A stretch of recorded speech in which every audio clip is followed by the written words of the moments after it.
지난주에 제가 예수님이 십자가에 못 박혀 죽으셨습니다, 이런 이야기를 했고, 오늘은 제가 예수님이 죽음을 이기시고 사흘 만에 부활하셨습니다, 이 이야기를 한번 해보려고 합니다. 예수님은 십자가에서 까무러친 것도 아니고 기절하신 것도 아니고 십자가에 못 박혀 죽으셨습니다.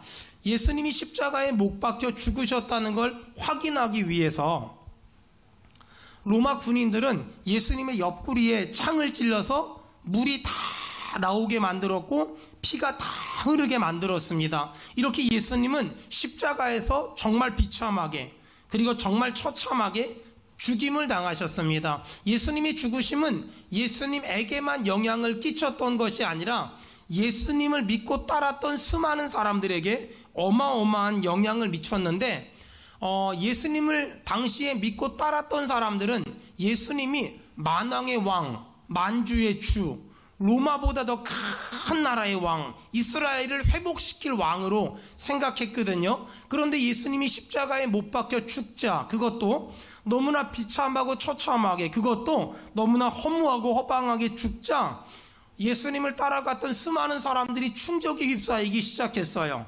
왜냐하면 예수님이 이스라엘을 회복시키시고 한 나라의 왕이 되면 자기들은 예수님의 오른편에, 자기들은 예수님의 좌편에 앉으려고 했었는데, 예수님이 십자가에 못 박혀 아무 저항 없이 죽자 이 사람들은 정말 충격에 휩싸이기 시작했어요. 왜냐하면 성경에서 말하는 메시아와 예수님 당시에 예수님을 따라다녔던 사람들이 믿었던 메시아는 완전히 달랐어요.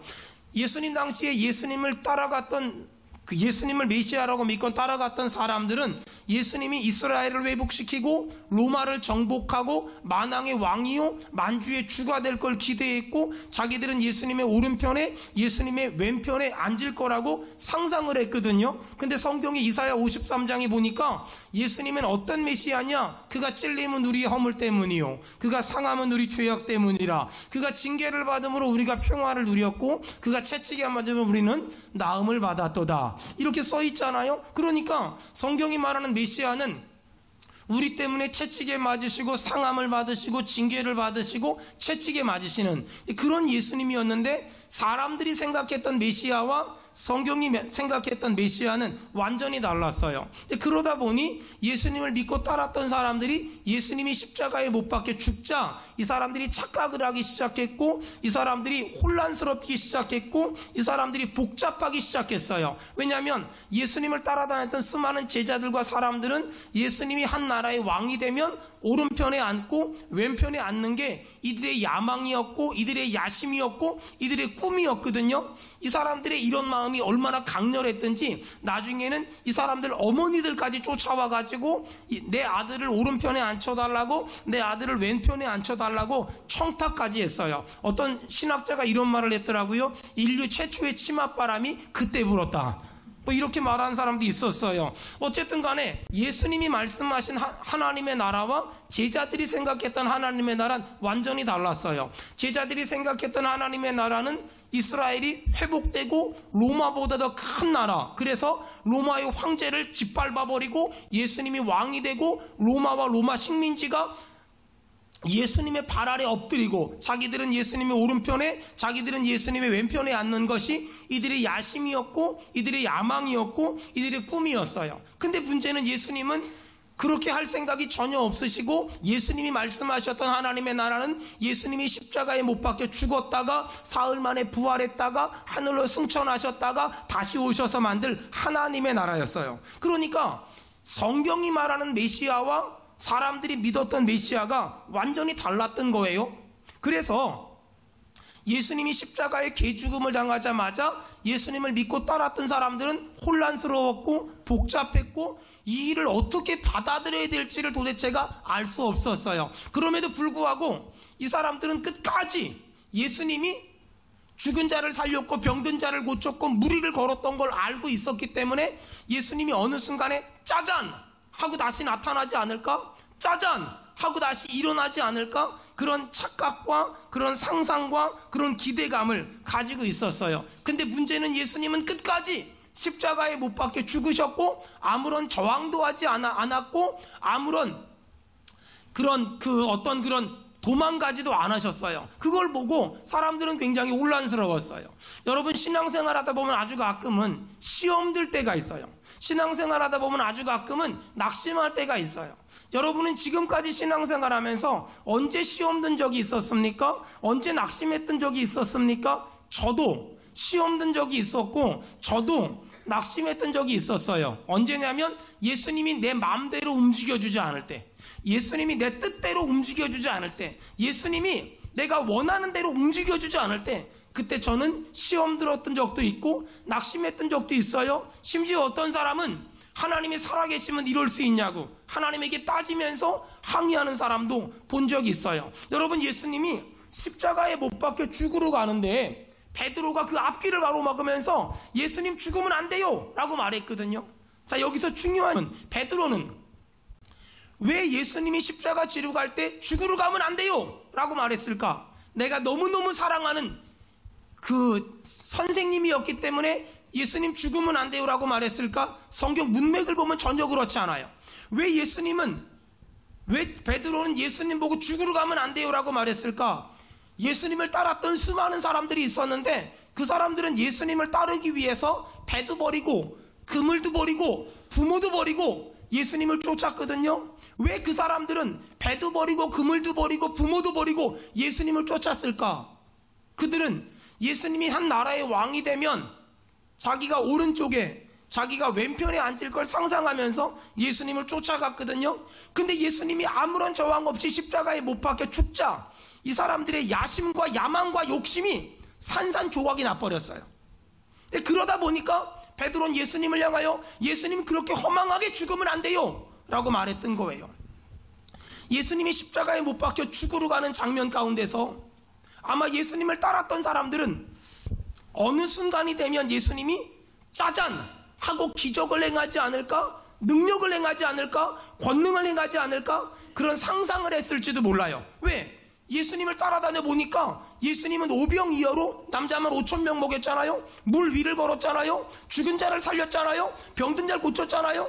저 정도의 능력이 있는 분이라면 자기가 지금 가룟 유다에게 팔려가다가 어느 순간에 짜잔 하고 저 가룟 유다를 죽여버리고 왕이 되지 않을까? 아니면 빌라도에게 신문받고 가야바에게 신문받고 안나스에게 신문받을 때 예수님이 짜잔 하고 나타나서 저것들 싹 다 죽여버리고 왕이 되지 않을까? 아니면 골고다의 십자가를 지고 올라가면서 예수님이 짜잔 하고 십자가를 벗어던지고 뭔가 하지 않을까? 아니면 예수님이 골고다에서 죽어가실 때 어느 순간에 짜잔 하고 나타나서 예수님 뭔가 큰 일을 행하지 않을까? 사람들은 그런 미련을 가지고 기대감을 가지고 예수님이 어느 타이밍에 내가 하나님의 아들이라는 걸 보여줄까 하고 계속 기대했던 것 같아요. 그런 기대감을 가지고 예수님을 끝까지 쫓아갔던 게 베드로였어요. 베드로는 예수님을 가야바의 안뜰까지 쫓아갔잖아요. 또 사도 요한은 예수님의 십자가 밑에까지 쫓아갔잖아요. 왜 그랬을까? 예수님이 어느 순간에 짜잔 하고 뭔 일을 큰 일을 행하지 않을까? 그런 생각을 가졌던 것 같아요. 근데 예수님은 단 한 번도 큰 일을, 큰 기대를, 큰 기적을 행하지 않고 정말 십자가에서 단 한 번의 저항도 없이 개죽음을 당했어요.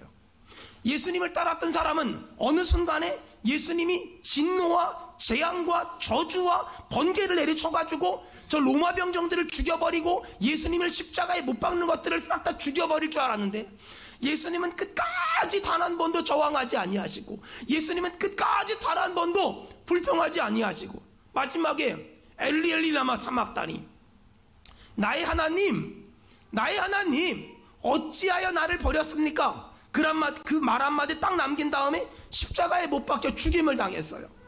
여러분, 아픈 가족에게 의사가 몇 달밖에 못 살아요 이렇게 말하잖아요. 그러면 가슴이 쩔뚝하거든요.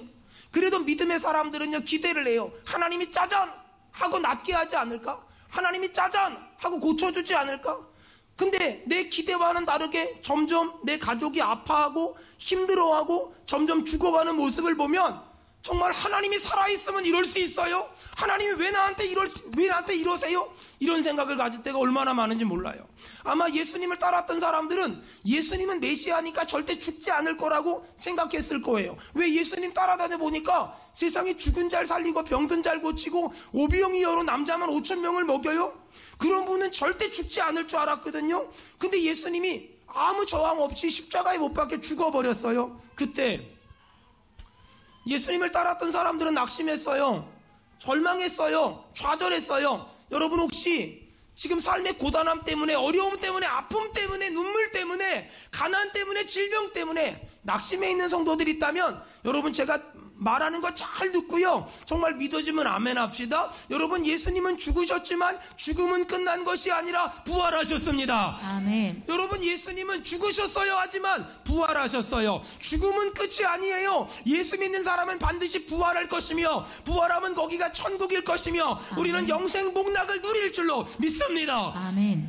여러분, 우리는 천국을 진짜 믿습니다. 그래서 낙심하지 않습니다. 그래서 좌절하지 않습니다. 지금도 예수님을 믿는다고 말하지만 무슨 일만 있으면 낙심하고 좌절하는 너무나 많은 사람들이 있습니다. 왜 사람들이 낙심하고 좌절할까요? 하나님이 내 뜻대로 움직여주지 않으니까, 하나님이 내 마음대로 움직여주지 않으니까, 하나님이 내가 원하는 대로 내 문제를 짜잔하고 해결해주지 않으니까 그런 하나님을 보고 낙심하고 원망하고 불평하고 비판하고 비난하고, 어떤 사람은 교회를 떠나고 믿음을 떠나고 예배를 드리지 않고 하나님 앞에 헌신하는 걸 멈칫하는 사람들, 오늘 예수님을 따랐던 제자들처럼 그냥 고기나 잡으러 가자, 그냥 고향으로 돌아가자, 이렇게 말하는 사람들이 얼마나 많은지 몰라요. 여러분, 내가 하나님을 믿었음에도 불구하고 하나님이 내 마음대로, 내 뜻대로, 내 의도대로 움직여주지 않는다고, 그래서 다시 고향으로 돌아가겠다고, 예배를 떠나겠다고, 교회를 떠나겠다고, 믿음을 버리겠다고 말하는 사람들이 있다면 여러분 기억하세요. 예수님은 십자가에 못 박혀 죽으셨지만 그것으로 끝난 것이 아니라 예수님은 부활하셨습니다. 아멘. 예수님은 부활하셨습니다. 아멘. 예수님이 부활했다는 이 사실은 목에 칼이 들어와도 지켜야 될 우리의 신앙의 진리며 우리의 믿음의 이유입니다. 여러분, 과거에 천주교회 다녔던 분들이 있을 겁니다. 천주교회 십자가에는 사람이 매달려 있습니다. 왜냐하면 천주교는 예수 그리스도의 고난을 상징하기 때문입니다. 하지만 기독교의 십자가는 예수님이 없습니다. 어디 갔습니까? 그분은 부활하셨으며 그분은 하나님 보좌 우편에 계시며 아멘. 그분은 다시 재림하실 줄로 믿습니다. 아멘. 이것이 우리의 믿음이며 이것이 우리의 신앙입니다. 아마 우리 가운데 어떤 사람은 지금 죽음과도 같은 질병을 만난 사람이 있을 겁니다. 또 우리 가운데 어떤 사람은 부부간에, 가족간에 죽음과도 같은 인간관계의 무너짐을 경험하고 있는 사람이 있을 겁니다. 또 우리 가운데 어떤 사람은 정말 죽음과도 같이 어려운 일을 만난 사람이 있을 겁니다. 그래서 낙심해 있고, 그래서 좌절해 있다면 여러분 기억하세요. 예수님은 죽음을 이기셨어요. 여러분, 죽음을 이기신 예수님은 우리가 죽음과도 같은 질병을 당하고 있다면 이길 힘을 주실 것이며, 아멘. 죽음과도 같은 인간관계의 어려움을 당하고 있다면 이길 힘을 주실 것이며, 아멘. 죽음과도 같은 환경을, 상황을 만나고 있다면 하나님이 이길 힘을 주실 줄로 믿습니다. 아멘. 저는 부활하신 예수 그리스도, 그건 죽은 다음에만을 의미하는 것이 아니라 지금도 우리를 가난에서 부활시킬 것이며, 질병에서 부활시킬 것이며, 삶의 고단함에서 부활시킬 것이며, 삶의 어려움에서 부활시킬 겁니다. 아멘. 여러분, 제가 믿음으로 선포합니다. 우리는 부활할 겁니다. 아멘. 우리는 부활할 겁니다. 아멘. 우리는 부활할 겁니다. 아멘. 지금까지 살아온 삶을 돌아보세요. 얼마나 많은 죽음의 순간들이 있었습니까? 물질의 죽음, 관계의 죽음, 건강의 죽음, 또 사업의 죽음. 하지만 그때마다 여러분, 죽을 것처럼 힘들었지만 죽은 적은 없잖아요. 안 죽었으니까 오늘 여기 와 있을 거 아니에요. 기억하세요. 누가 그 죽을 것처럼 힘든 환경과 상황과 가난과 건강 가운데 나를 또 일으켜주시고 또 일으켜주시고 또 일으켜주셨습니까? 여러분, 제가 선포할 테니까 동의하면 아멘 합시다. 예수 그리스도. 아멘. 예수 그리스도. 아멘. 그분이 우리를 가난에서 건졌으며, 질병에서 건졌으며, 고난에서 건졌으며, 연약함에서 건졌으며, 죽을 것만큼 힘들 때 그분이 우리를 건져주신 줄로 믿습니다. 아멘. 예수 그리스도, 그분은 그동안도 건져주셨으며 지금도 건져주셨으며 앞으로도 건져주실 줄로 믿습니다. 아멘. 우리는 지금까지 살면서 죽을 것처럼 힘든 상황들을 수없이 많이 경험했지만 장담하건대 앞으로도 우리는 죽을 것처럼 힘든 상황들을 계속해서 경험할 겁니다. 그때 어떤 사람들은 너무 힘드니까 예민해지고 날카로워지고 감정이 격해지고 마음이 무너지고 마음이 쓰러지고, 어떤 사람들은 예수 믿어봤자 소용없어, 신앙생활 해봤자 소용없어, 예배 드려봤자 소용없어, 이렇게 말하는 사람들도 생길 겁니다. 여러분, 오늘 예배하는 분들 중에 어떤 분들은 지금 내 마음이 감정이 사망의 음침한 골짜기 가서 마치 예수님이 십자가에 못 박혀 죽어가는 것처럼 너무 힘들고 너무 아프고 너무 곤고한 분들이 있을지도 모릅니다. 주로 그런 사람들이 하는 말이 있습니다. 내가 숨은 쉬고 있지만 죽은 거나 다름없다고. 나는 기쁜 것도 모르겠고 좋은 것도 모르겠고 배고픈 것도 모르겠고 배부른 것도 모르겠고 내가 왜 밥을 먹어야 되는지, 내가 왜 살아야 되는지, 내가 왜 돈을 벌어야 되는지 도대체가 모르겠다고. 성경에 저 사람은 지옥 간다는 말만 없으면 확 죽어버리고 싶다고. 삶이 너무나 힘들면, 너무나 아프면, 너무나 곤고하면, 너무나 버거우면 우린 종종 이런 말을 할 때가 있습니다. 여러분,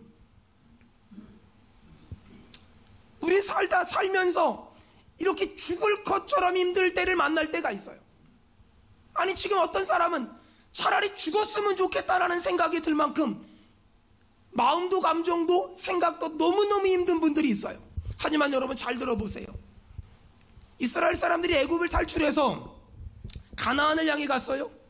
이 사람들은 날마다가 죽을 것처럼 힘들었어요. 자, 애굽을 탈출했어요. 그리고 막 도망가는데 앞에 홍해가 있어요. 뒤에는 애굽 군대가 쫓아와요. 앞으로 가면 물에 빠져 죽어요. 뒤로 후퇴하면 맞아 죽어요. 하나님은 홍해를 열어주셨어요. 그 다음에 배고팠어요. 목말랐어요. 더웠어요. 추웠어요. 그리고 수많은 적들이 이들을 공격했어요. 이스라엘 사람들은 애굽을 탈출해서 가나안에 도착할 때까지 날마다가 죽을 것처럼 힘들었어요. 중요한 건 안 죽었어요. 죽을 것처럼 힘들었지만 안 죽었어요. 기억하세요. 죽을 것처럼 힘든다고 죽는 것이 아니라 사명이 끝나면 죽는 거예요. 아멘. 사람들은 죽을 것처럼 힘들면 죽는다고 생각하지만 아니에요. 하나님은 아무나 안 불러요. 하나님은 사명이 끝난 사람만 불러요. 그러므로 죽을 것처럼 힘들 때 불평하지 마세요. 원망하지 마세요. 여러분 기억하세요. 하나님이 도와주실 거예요. 아멘. 하나님이 역사하실 거예요. 아멘. 하나님이 은혜를 주실 거예요. 아멘. 혹시 지금 나는 정말 죽을 것처럼 힘들어, 그게 돈이든 건강이든 사람과의 관계든 그런 사람이 있다면 여러분 기억하세요. 죽을 것처럼 힘들다고 죽지 않아요. 그리고 죽는 건 예수 믿는 사람에게 저주가 아니에요. 재앙이 아니에요. 심판이 아니에요. 예수 믿는 사람에게 죽으면 절대로 끝이 아니에요. 절대로 지옥이 아니란 말이에요. 교회를 개척하고 한 2년 차가 됐을 때예요. 정말 열심히 전도 다니고 기도했어요. 하루 막 6시간씩 기도하고 하루 막 6시간씩 전도하러 다녔어요. 어느 정도로 전도를 열심히 했냐면 조원동에 골목 제가 안 다닌 데가 없어요. 연무동, 영화동 제가 안 다닌 데가 없이 골목마다 지금도 저보고 그림을 그리라고 말하면 다 그릴 수 있을 정도로 정말 날마다 전도하러 다녔어요. 전도지 살 돈이 없어서 양재동에 가면 대한성소공회라고 있는데 거기 가면 무료로 전도지를 줬어요. 그걸 받아와가지고 그 대한성소공회 지하에 가서 전도용 내용을 찍어가지고 4만원 주고 그거를 전부 들고 와가지고 맨날 전도 다녔어요. 전도를 다 다닌 다음에 돌아올 때는 제가 전도했던 곳으로 되돌아와요. 땅바닥에 떨어진 것들 다 주워다가 또 이렇게 걸레로 닦아가지고 그 다음날 또 전도 나갔어요. 그렇게 기도하고 전도하고 기도하고 전도했는데 아무도 안 왔어요. 순간 그런 생각이 들더라고요. 이렇게 계속 기도하고 전도하고 기도하고 전도했는데 아무도 안 오면 어떻게 하지? 두려움이 막 엄습해 들어오는 거예요. 한 번은 길을 지나가는데 제가 길에서 전도한 아줌마가 있더라고요. 그래서 왜 교회 오신다 그러고 안 와요? 그랬더니 그분이 뭐라고 말하냐면 우리 교회가 이단이라고 소문이 났대요. 제가 이래봬도 이단처럼 안 생겼잖아요. 제가 이단 아니거든요. 저 이단 아니에요. 그랬더니 어쨌든 그렇게 소문이 났대. 왜 이단이라고 소문이 났냐고 물어봤더니 교회가 십자가가 없는 거예요. 십자가 종탑을 세울 돈이 없어서 십자가가 없으니까 이단이래요. 그리고 어떤 사람은 내려와 봤는데 교회에 장의자도 없고요, 피아노도 없고요, 키보드도 없고요, 장판만 하나 깔려 있더래요. 그러니까 이단 같더라는 거야. 거기다 충격적인 건 이 강대상 앞에 민방이라고 써 있더래요. 맞아요. 강대상 살 돈이 없어서 그거 주워다 놓고 했거든요. 이단이라는 거예요. 가장 충격적인 건 뭐냐면 왜 이단이냐? 목사가 젊어서 이단이래요. 내가 젊어서 이단이라는데 이걸 어떻게 하면 좋아요? 그랬더니 교수님 막 웃으시면서 너는 젊어서 이단이었구나.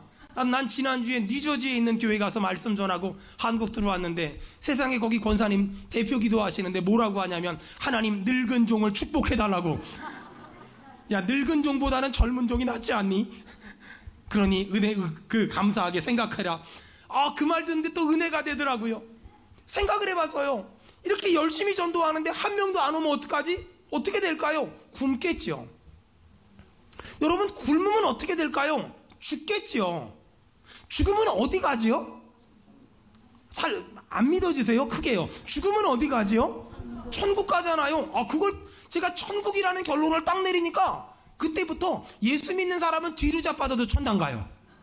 예수 믿는 사람은 사고가 나도 천당 가고요, 예수 믿는 사람은 어려운 일을 만나도 천당 가고요, 하여간 예수 믿는 사람은 무조건 천당 갑니다. 아멘. 이것이 우리의 분명한 믿음이에요. 근데 사람들은 죽으면 무섭대요.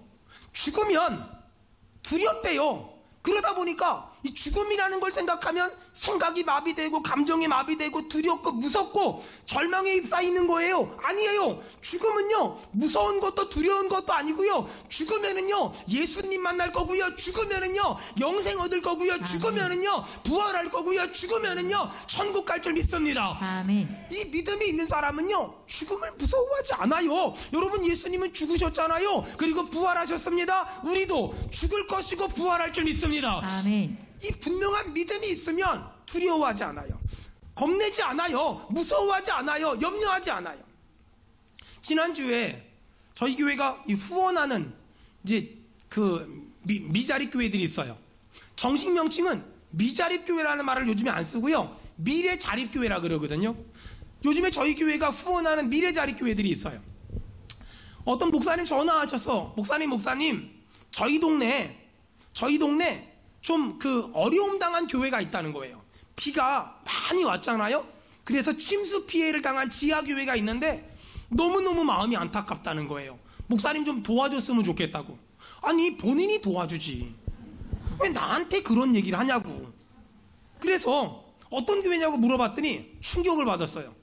할아버지 할머니 10명 정도 나온대요. 그리고 학생들 청년들 다 포함해서 5명 정도 나온대요.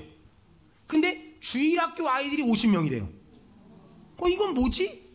그리고 자세히 물어봤더니 그 목사님이 교회 개척한 지 15년 정도 됐는데 한 10년 정도를 어떻게 하면 주일학교를 전도할까 고민하다가 그 학교 앞에서 안전요원, 신호등 길 때 이렇게 해주는 거 있잖아요.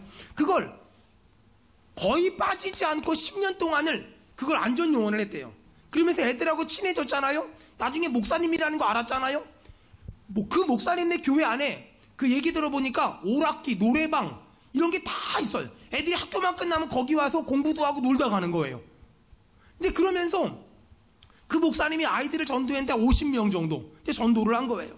근데 이번에 침수 피해 당하면서 애들이 막 자기 돈 용돈 가지고 헌금하고, 애들 아빠 엄마가 막 헌금하고 막 이렇게 침수 피해 당했는데 와서 청소하고 그랬다는 거예요.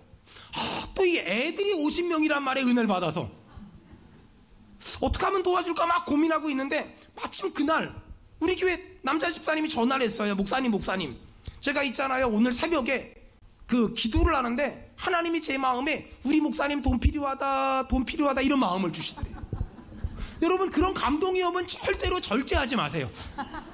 그래서 돈 보냈으니까 목사님 선한 데 써달라고. 그래서 그 돈을 곧장 글로 보내줬어요.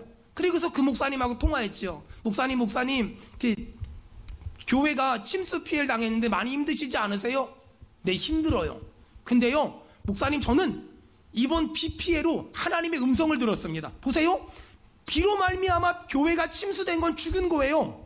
근데 그 목사님은 죽음 가운데 좌절하지 않고 낙심하지 않고 절망하지 않고 하나님의 음성을 들었대요. 그래서 물어봤지요. 무슨 음성을 들었냐?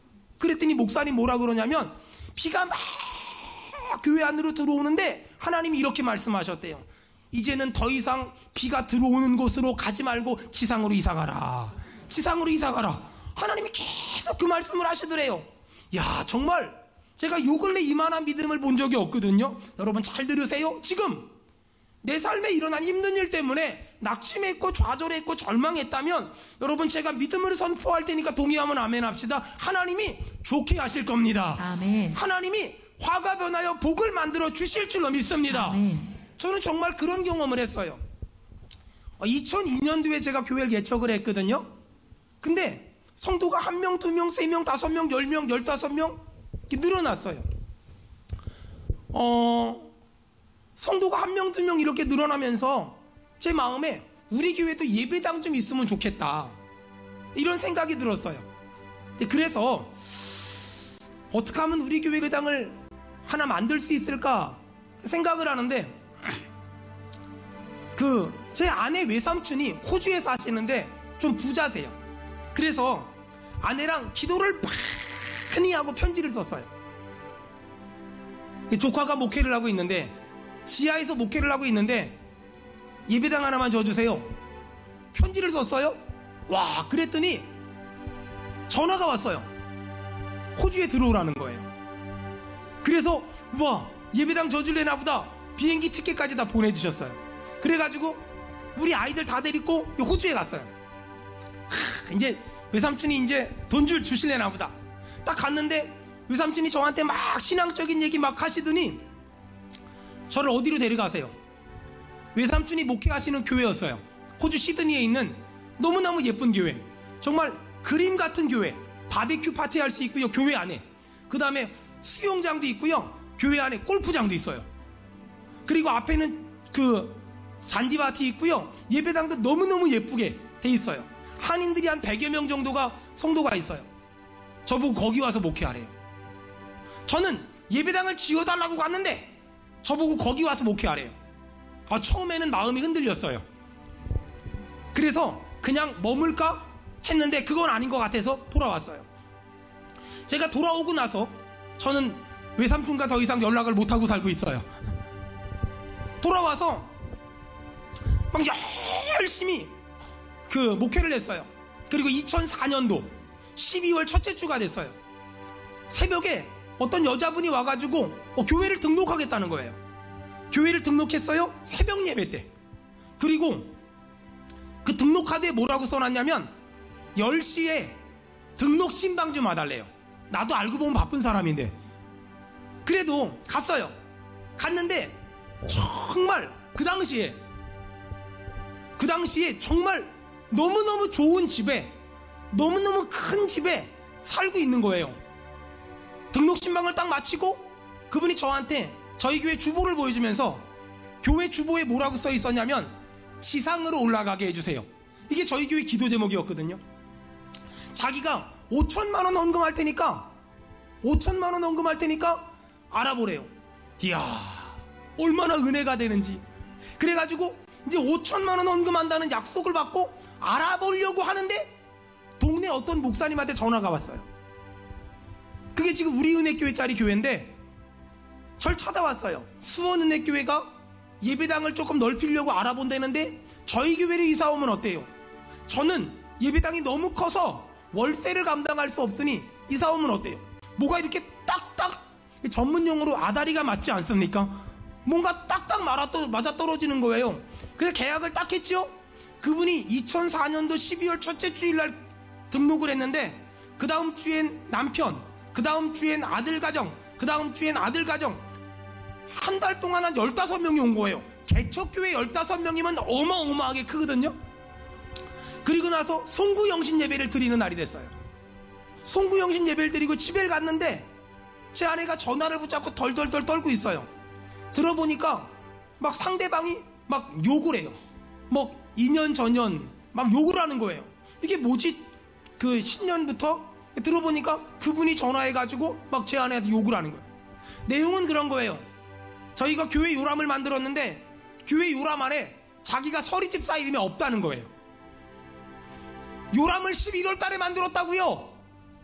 근데 그분은 듣지도 않아요. 내가 5천만 원을 헌금한다 그랬는데 내 이름이 없다고. 아니 교회를 좀 나왔다가 집사가 되는 거지 어떻게 한 달 만에 집사가 됩니까?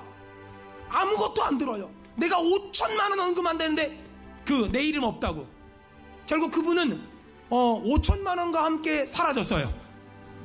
저는 그날 감정도 생각도 마음도 죽었어요. 그분이 떠난 것도 너무너무 힘들지만 5천만 원이 없어졌잖아요. 당장 나는 이사 가려고 계약해놨는데 며칠 지나서 정신 차리고서 우리 교회 남자 집사님하고 커피 마시면서 집사님 이 일을 어떻게 하면 좋아요? 그랬더니 우리 교회 집사님 뭐라 그러냐면 목사님 어차피 아무리 앞뒤 좌우를 봐도 우리 교회는 헌금할 사람이 한 명도 없으니까 그냥 목사님 몇 월 며칠까지 상황이 이러니 헌금할 사람 헌금하세요. 가볍게 얘기하고 하나님께 맡깁시다. 그래서 아주 가볍게 몇 월 며칠까지 헌금할 사람 헌금하라고 얘기하고 그냥 기대를 안 했어요. 저희 교회가 그때 필요한 게 6천만 원이었어요. 왜냐면 1,000만 원 보증금이 있었으니까. 근데 정말 신기한 건 주일날 헌금이 왔는데 6,007만 원. 7만 원이 뭐냐면 사다리차 빌리라고.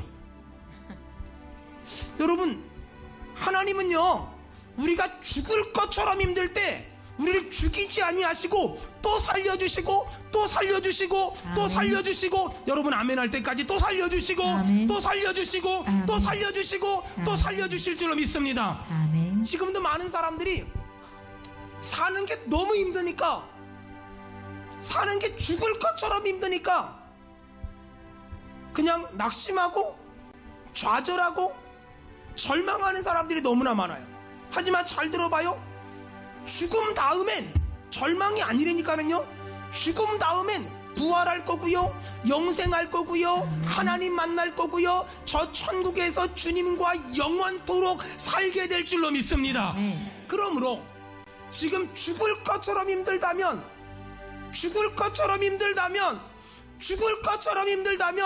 그래서 마음이 무너지고 감정이 무너지고 생각이 멈춰버렸다면 여러분 거기서 멈춘 채로 있지 말고 기도하세요. 하나님 나를 살려주세요. 아멘. 하나님 나를 살려주세요. 아멘. 하나님 나를 살려주세요. 아멘. 여러분 살다 보면 죽을 것처럼 힘들 때가 있어요. 하지만 하나님은 우리를 거기서 죽여버리지 않고 또 살려주시고 또 살려주시고 또 살려주세요. 하나님은 오늘 이 말씀을 근거로 우리에게 좋게 하실 일을 허락해 주실 줄로 믿습니다. 아멘. 그러므로 믿음의 사람은 날마다 이 죽음이라는 인생 최고의 질문 앞에 분명한 정답을 가지고 있어야 돼요. 죽음 다음에 끝이 아니야. 죽음 다음에 천국이 있어, 영생이 있어, 멸류관이 있어, 하나님 만날 거야. 전 사랑하는 수원은혜교회 성도들이 더 많은 것을 향하여 살지 말고 저 높은 곳을 향하여 나아가길 축원합니다.